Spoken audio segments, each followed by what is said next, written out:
Bora, pessoal, Thales Veríssimo Lima aqui. E o fato que eu quero tratar aqui com vocês, de forma um pouco mais alongada ainda, é sobre essas liminares do ministro Fachin. Pessoal, como eu expliquei nos shorts aí, eu não sei se vocês já viram, se não viram é só procurar no canal que vai encontrar, essas liminares, elas não atacaram os atos pretéritos, ou seja, quem já tinha arma de calibre restrito permanece com o mesmo direito.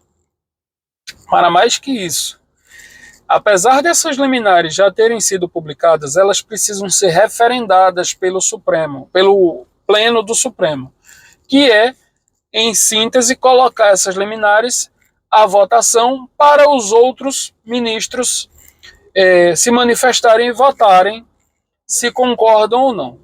Para que se tenha efeito, eficácia no mundo jurídico, é necessário que pelo menos a maioria concorde. Com a composição atual do Supremo, é lógico e óbvio que não se pode esperar diferente, né? A maioria muito provavelmente vai concordar.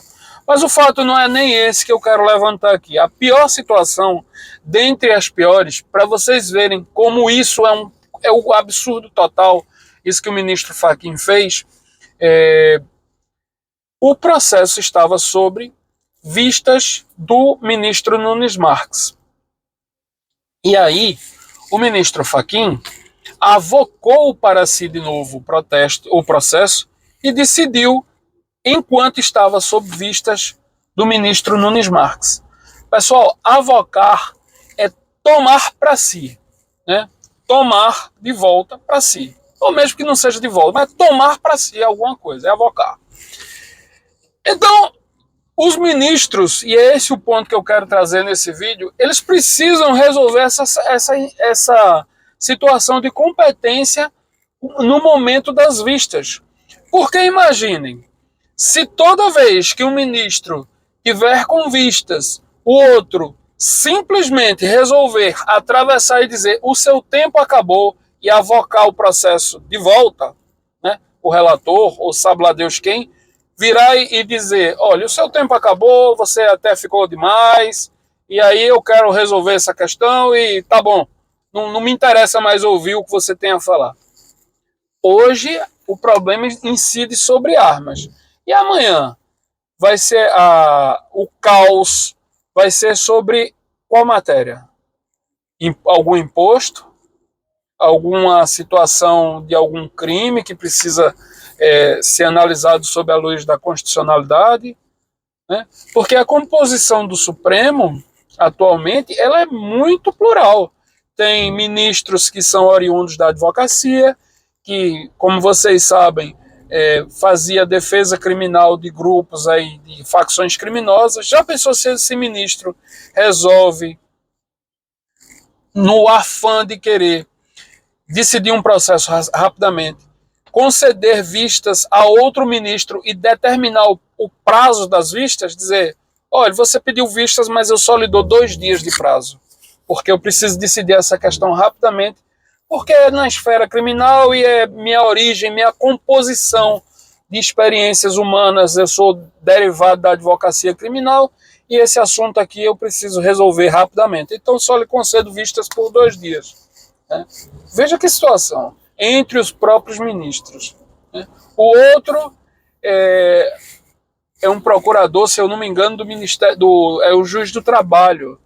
Já pensou, se eu não me engano é Rosa Weber, é juíza do trabalho, foi juíza do trabalho. Já pensou se ela resolve querer dar vistas aos colegas por apenas 2 ou 3 dias nas matérias do trabalho, de direito ao trabalho, porque a formação jurídica dela é oriunda da Justiça do Trabalho e ela, por acaso, entenda que essa matéria deva ser julgada rapidamente, não dando espaço e tempo suficiente para os outros colegas amadurecer o discernimento, amadurecer as suas decisões e julgar, proferir seus votos com equilíbrio e imparcialidade. Já pensou? E o inverso também. Já pensou se um ministro que tenha, por acaso, uma formação de procurador qualquer aí entenda que aquele processo não deva ser julgado e por ser o relator fica ali alguns anos sentado naquilo ali, né? Ou por acaso um outro que tem interesse em matérias com relação a impostos que incidam sobre faculdades.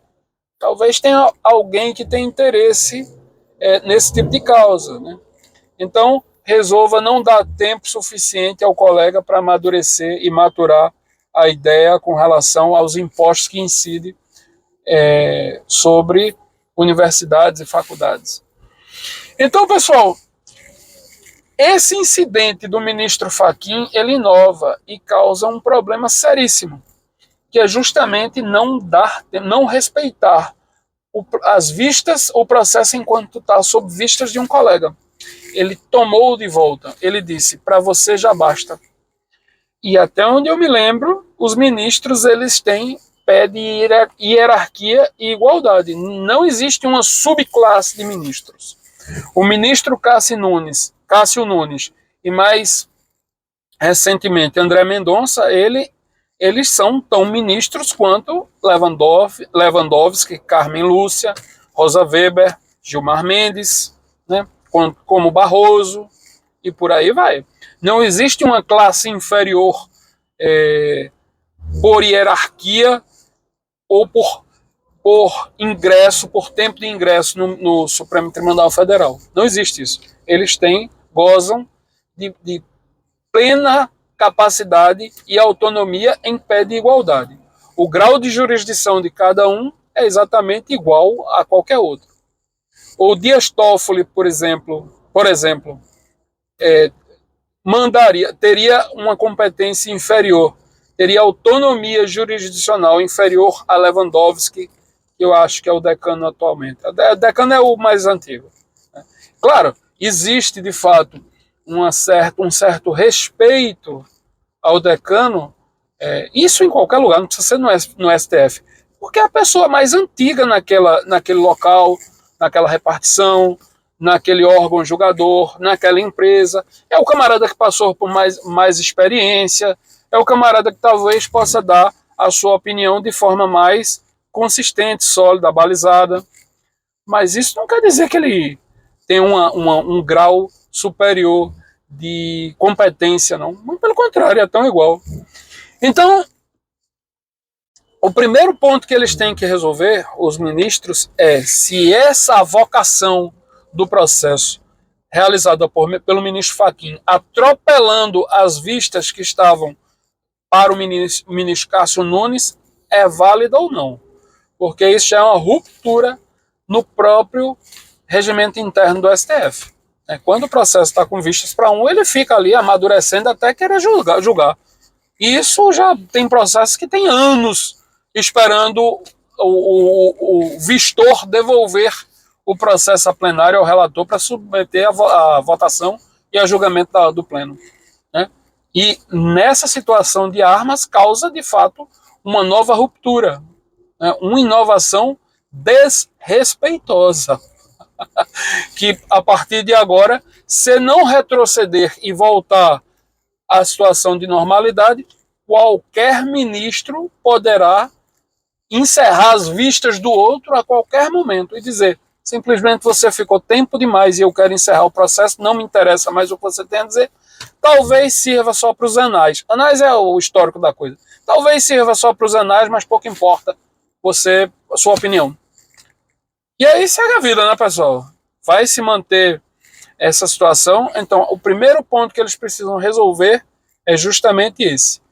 Está valendo essa vocação do Fachin quando desrespeitou o Cássio Nunes ou vai retroagir e retroceder para esperar Cássio Nunes devolver o processo para retomar a marcha normal conforme regimento interno do STF.